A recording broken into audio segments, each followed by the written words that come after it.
Right now, you have a generation of kids who are facing an extremely divided world in a very, very uncertain future. 2 episodes, 1 collapse, and now the man who ruled Star Trek for nearly a decade may be watching his empire burn. Is Alex Kurtzman really finished at Paramount, or is this the beginning of something even bigger? I would rather eat my own face than watch Starfleet Academy. For almost 10 years, one name defined modern Star Trek. Alex Kurtzman wasn't just a producer. He was the architect, the gatekeeper, the man holding the keys to one of the most legendary science fiction franchises in television history.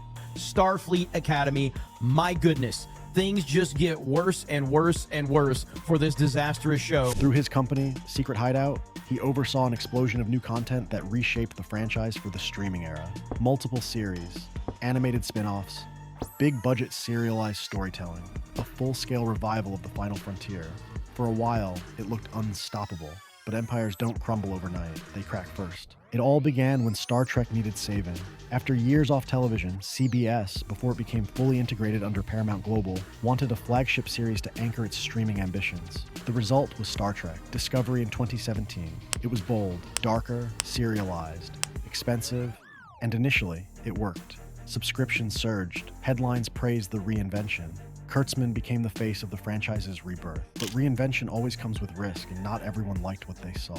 Discovery split the fan base almost immediately. Critics were generally positive. Production value? High. Representation? Celebrated. Ambition? Undeniable. But longtime viewers felt something fundamental had shifted. The tone was heavier. The storytelling leaned into season-long mysteries rather than episodic exploration. The optimism that defined Gene Roddenberry's original vision felt muted. It wasn't a collapse. Not yet. But the division was real. And division inside a legacy franchise is never harmless. Still, the corporate response was confidence, not caution. In 2018, Kurtzman signed a massive overall deal to expand Star Trek across multiple formats. Soon came Star Trek, Picard, bringing back Patrick Stewart. Then Star Trek, Lower Decks, an animated comedy. Star Trek, Prodigy followed, targeting younger audiences. And eventually Star Trek, Strange New Worlds, which returned to more episodic storytelling. At one point, 5 Star Trek shows were running simultaneously. That had never happened before in franchise history. It was an empire at full expansion, but expansion without stability can become overextension. Then came the cracks. Some shows found loyal audiences. Strange New Worlds in particular earned strong praise for balancing modern production with classic spirit. Lower Decks built a passionate following, but others struggled to unite fans. Audience scores fluctuated, online debates intensified, and streaming metrics became harder to ignore in an increasingly competitive landscape. Quantity was no longer enough. Streaming demanded engagement and retention. Behind the scenes, something else was changing. In 2024, Skydance Media completed a high-profile merger with Paramount, reshaping leadership at the highest level. David Ellison stepped into a powerful executive role. New strategy meetings began. New priorities were discussed.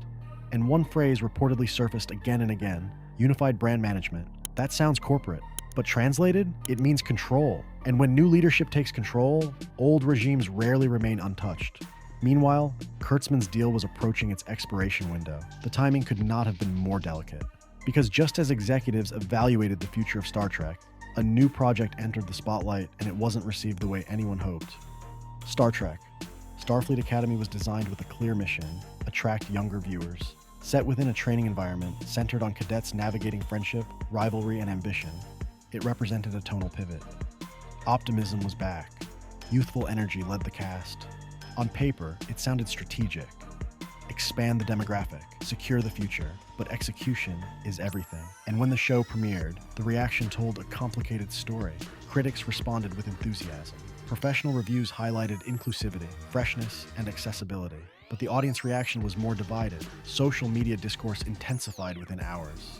Some viewers praised the ambition. Others argued it strayed too far from core Trek identity. And in the streaming era, discourse is only part of the equation. The real measure is sustained viewership. Because passion, positive or negative, doesn't matter if people stop watching. Within days, conversations shifted from creative debate to performance anxiety. The tone online changed almost overnight. Was the show holding strong after its premiere bump? Was it trending consistently or fading from the spotlight? More importantly, were subscribers actually sticking around once curiosity wore off? Streaming platforms rarely release detailed viewership data, keeping official numbers tightly guarded. But industry analysts don't rely on press releases. They monitor third-party rankings, social engagement trends, completion rates, and week-to-week drop-off patterns.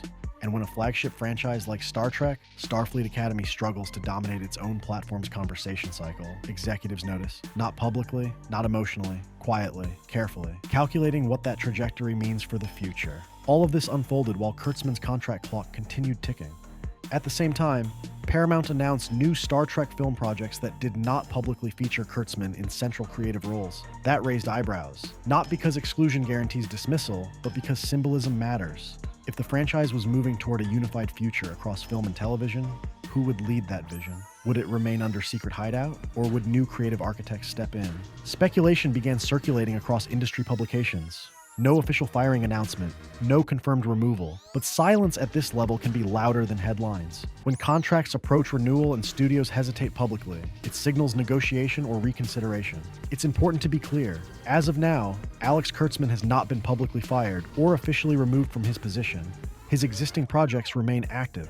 Star Trek, Starfleet Academy continues moving through development, and Star Trek, Strange New Worlds is wrapping up along its previously announced creative path. Nothing abrupt, nothing confirmed, but momentum has undeniably shifted, and in Hollywood, momentum is currency. The larger question isn't simply whether Kurtzman stays, it's what Star Trek becomes next and who ultimately shapes that future. For nearly a decade, his era defined the franchise's direction: serialized arcs, cinematic scale, modern tone, expanded representation.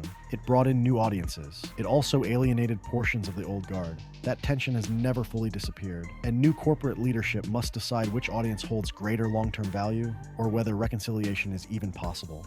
Reboots are risky, so are resets, but stagnation can be worse. If Paramount chooses new leadership after Kurtzman's contract expires, development timelines suggest a noticeable pause before fresh series appear. Television production cycles stretch years from concept to premiere. That could mean a quiet period for Star Trek, something fans haven't experienced since before Discovery's debut.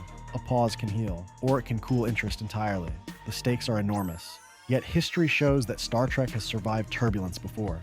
From the cancellation of Star Trek, the original series, to the lukewarm reception of Star Trek V, The Final Frontier, the franchise has endured creative missteps and corporate reshuffles. Each time, reinvention followed. The question is whether this moment is another reinvention or a reckoning. Because what's unfolding isn't just about ratings or review scores flashing across aggregator sites. It's about stewardship at the highest level. It's about whether one dominant creative voice guiding a franchise for nearly a decade ultimately fortified its legacy or slowly reshaped it into something longtime fans barely recognize. Did aggressive expansion secure Star Trek's future in the streaming era?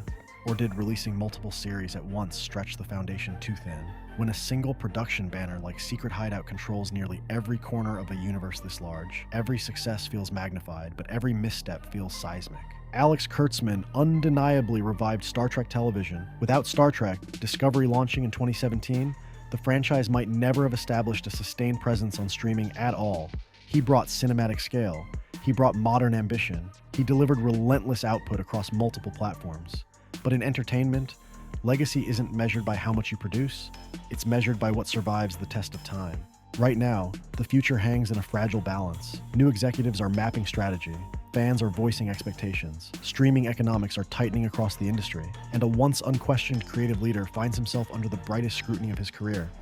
Is he truly on the verge of being pushed out, or will he renegotiate and reshape the franchise yet again? One thing is certain, the era of automatic renewal is over. And as contracts near expiration and boardrooms weigh their options, Star Trek stands at another crossroads, not of space exploration, but of identity. The Final Frontier has always been about bold choices. The next one may determine who's still standing when the stars come back into focus.